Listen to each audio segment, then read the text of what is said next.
ஒரு டேஸ்டியான வெண்டைக்காய் வச்சு புளிக்குழம்பு எப்படி செய்யணும்னு வாங்க பார்த்துடலாம்.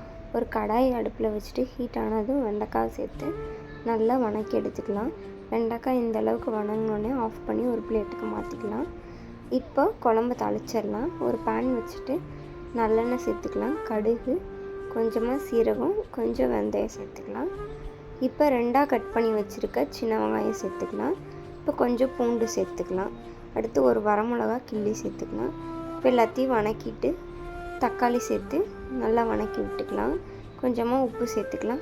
இப்போ குழம்பு மிளகாத்தூள் 3 ஸ்பூன் சேர்த்துக்கலாம். 2 ஸ்பூன் மல்லித்தூள் சேர்த்துக்கலாம்.